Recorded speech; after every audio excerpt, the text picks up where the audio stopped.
नमस्कार, मैं विष्णु शंकर। भारतीय समय के हिसाब से आज रात 11:30 बजे अमेरिकी राष्ट्रपति जो बाइडेन वॉशिंगटन में क्वाड ग्रुप के अपने तीनों साथियों भारत के प्रधानमंत्री नरेंद्र मोदी, जापान के प्रधानमंत्री योशिहिदे सुगा और ऑस्ट्रेलिया के प्रधानमंत्री स्कॉट मॉरिसन की मेज़बानी करेंगे। क्वाड के नेताओं की ये पहली आमने सामने की मुलाकात है। इसी साल पहले मार्च में ये चारों नेता वर्चुअली क्वाड के शिखर सम्मेलन के लिए मिले थे। अमेरिकी विशेषज्ञों की राय है कि वॉशिंगटन में हो रही समिट मीटिंग अमेरिकी विदेश नीति में एक बहुत बड़े बदलाव की तरफ इशारा करती है। राष्ट्रपति बाइडेन के नेतृत्व में अमेरिका अब यूरोप केंद्रित डिप्लोमेसी से हटकर अपने मौजूदा प्रतिद्वंदी चीन पर ध्यान दे रहा है।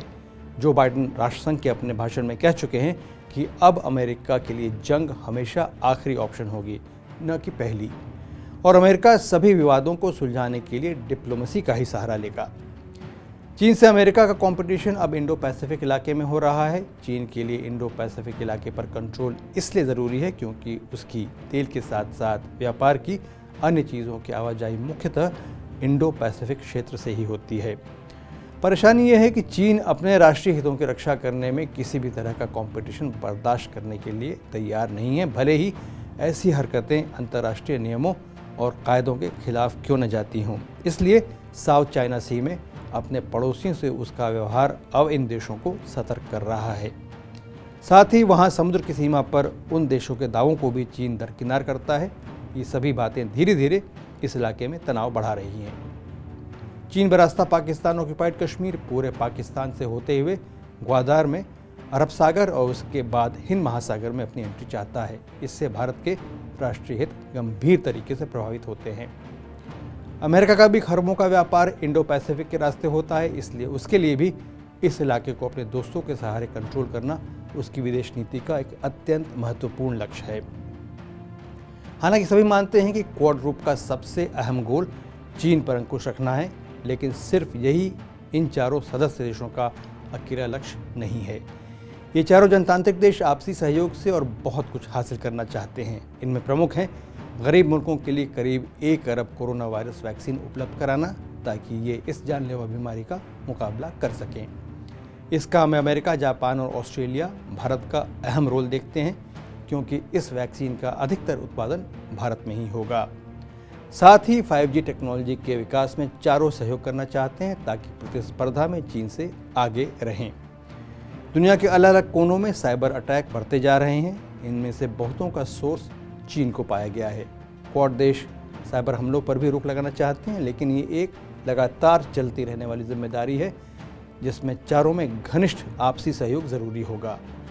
पिछले 2 साल से सभी क्वाड देश मालाबार नौसैनिक अभ्यास की मदद से आपस में मिलकर काम करने पर भी ध्यान दे रहे हैं, ताकि अगर कभी भी ज़रूरी हो जाए तो इन अभ्यासों का अनुभव काम आ सके। चारों देश आपस में इंटेलिजेंस एकत्र कर उसे शेयर करने पर भी ध्यान दे रहे हैं, जो कभी भी सैनिक या आर्थिक कार्रवाई के दौरान काम आ सकता है। कोरोना काल में सेमीकंडक्टर चिप्स की बड़ी कमी हो गई थी। इसकी 2 वजहें हैं। एक तो ये कि कोरोना काल में इन चिप्स को बनाने के लिए आवश्यक कच्चे माल की सप्लाई रुक गई।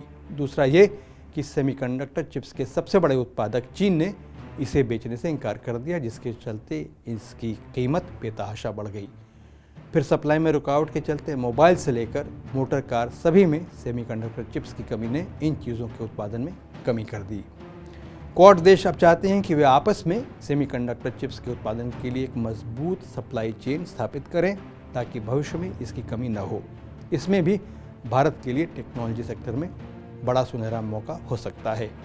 खुशी की बात यह है कि कमोबेश इन सभी मुद्दों पर भारत और बाकी क्वाड देशों में सोच लगभग एक जैसी है, इसलिए मिलकर काम करने में मुश्किल नहीं होनी चाहिए।